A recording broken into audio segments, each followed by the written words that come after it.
Antarctica की सबसे खतरनाक यात्रा एंड्योरेंस की असली कहानी। दोस्तों, 4 नवंबर 1914 की बात है। ब्रिटेन का एक जहाज जिसका नाम था एंड्योरेंस उफनते समुद्र को चीरता हुआ दुनिया की सबसे रहस्यमयी और खतरनाक जगह की ओर बढ़ रहा था, अंटार्कटिका। इस जहाज पर कुल 28 लोग सवार थे। इन सब का नेतृत्व कर रहे थे एक जिद्दी, साहसी और असाधारण इंसान, सर अर्नेस्ट शैकलटन। शैकलटन का सपना ऐसा था जो उस दौर में पागलपन माना जाता था। बिना जीपीएस, बिना मोबाइल, बिना आधुनिक तकनीक, -50 डिग्री सेल्सियस की जानलेवा ठंड में पूरे अंटार्कटिका महाद्वीप को पैदल पार करना।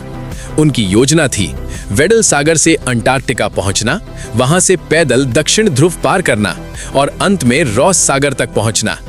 पूरी यात्रा लगभग 2900 किलोमीटर की थी। अगर सब कुछ सही चलता तो ये सफर 120 दिनों में पूरा हो सकता था।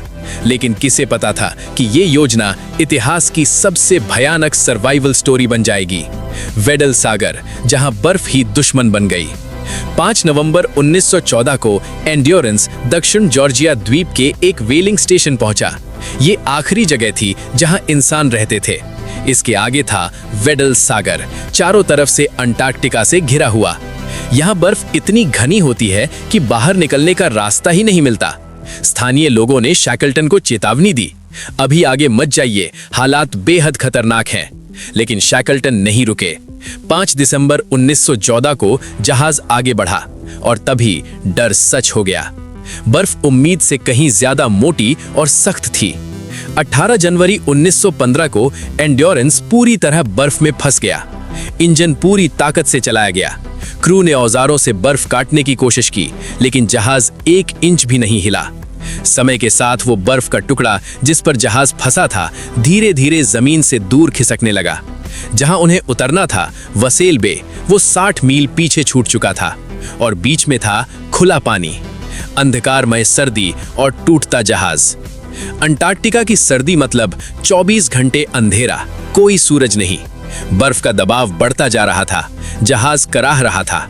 फोटोग्राफर फ्रैंक हर्ली ने उस भयावह मंजर को कैमरे में कैद किया, जहां बर्फ जहाज को कुचल रही थी। 30 सितंबर 1915 को जहाज में दरारें दिखने लगीं।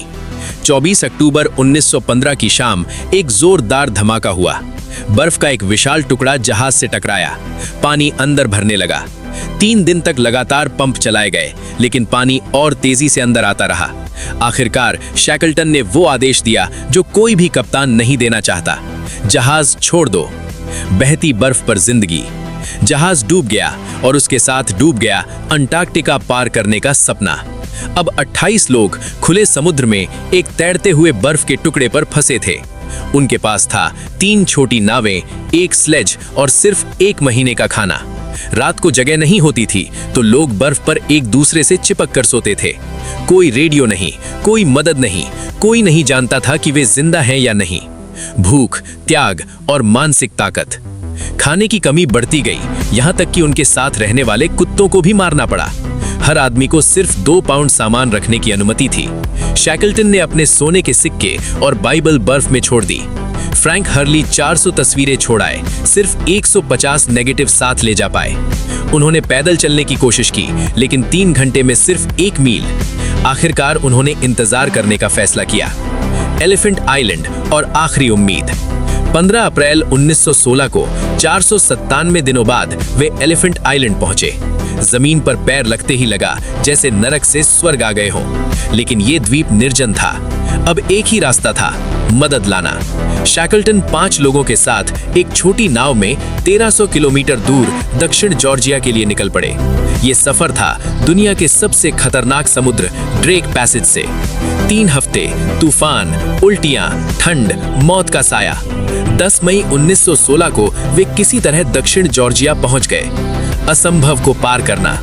एलिफेंट आइलैंड पर बचे 22 लोग 128 दिनों तक इंतजार करते रहे। हर सुबह उनका नेता कहता, तैयार रहो, बॉस आज आ सकता है। 30 अगस्त 1916 एक जहाज दिखा। वो शैकलटन था। एक भी आदमी नहीं मरा। 27 लोग गए थे, 27 लोग लौटे। सीख, शैकल्टन असफल हुआ, लेकिन उसने उससे भी बड़ा चमत्कार दिखा दिया। कभी हार नहीं मानी, कभी किसी को टूटने नहीं दिया। यही असली नेतृत्व है। वीडियो अच्छी लगी हो तो चैनल को लाइक और सब्सक्राइब जरूर करें।